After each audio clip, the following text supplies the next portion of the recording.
Hello. Correlation is about association between variables and is an area which often causes some confusion amongst students. This video briefly introduces the main concepts, whilst a follow-up video focuses on calculating the correlation coefficient for different data types. So in this video I will cover what correlation is, what correlation is not, basic visualization of association between variables, and calculating correlations using Pearson's methods. The examples shown here have been produced in Microsoft Excel. Of course, the same methods can be deployed in R, SPSS, Stata, or Python.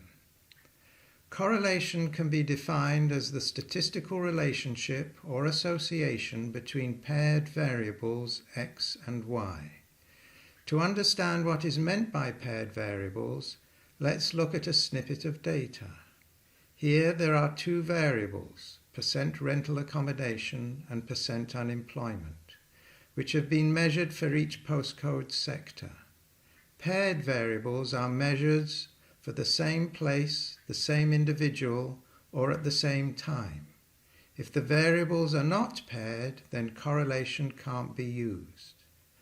A correlation coefficient quantifies the strength of a relationship or level of association between paired variables.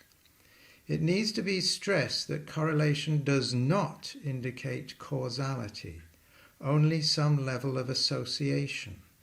Variable x does not necessarily cause variable y, or vice versa.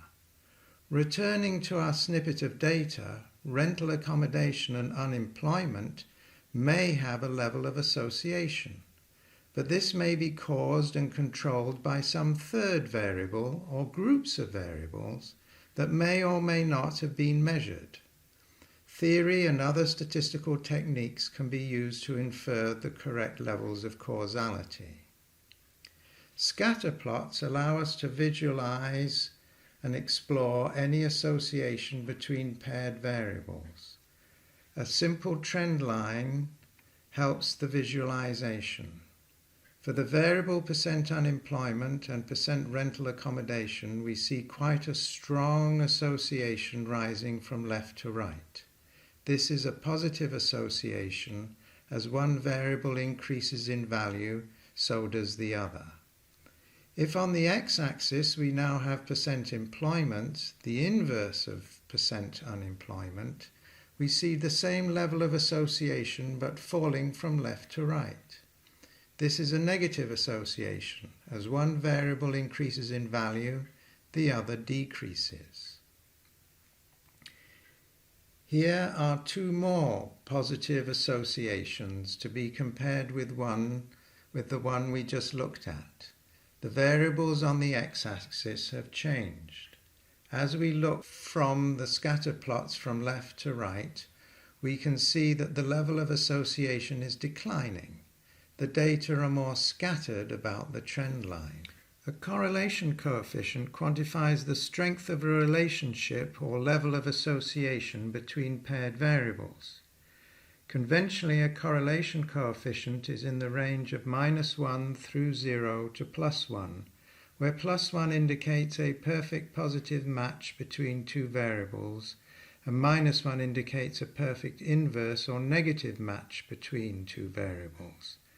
A correlation coefficient of 0 indicates no relationship between two variables and is random in relation to each other.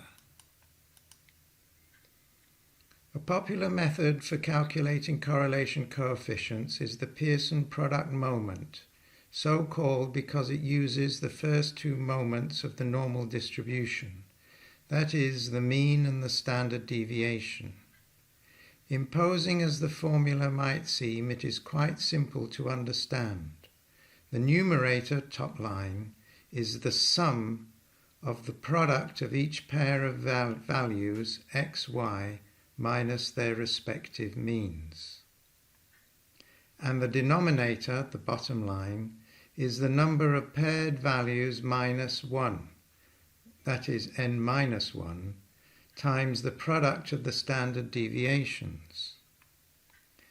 Given that this method uses the properties of the normal distribution, there are some assumptions. First, that x and y are paired values. Every x has a corresponding y and there are no missing values, and that they are interval or ratio data. The relationship between x and y should be linear, and there should be no outliers. The Pearson product moment is easily calculated in Microsoft Excel.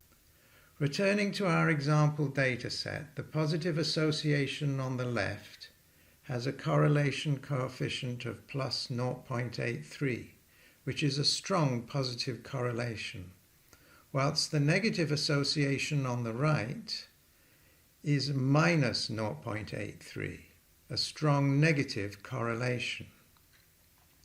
The less strong positive associations in our example have correlation coefficients of plus 0.68 and plus 0.4 respectively.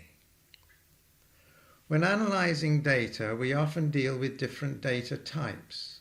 Thus, variables can be nominal, ordinal, interval, or ratio.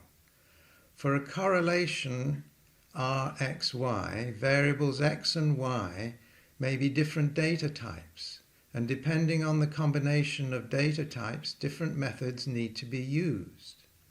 The Pearson formula is only suitable where both variables are interval or ratio data. You should not be using Pearson for nominal or ordinal data.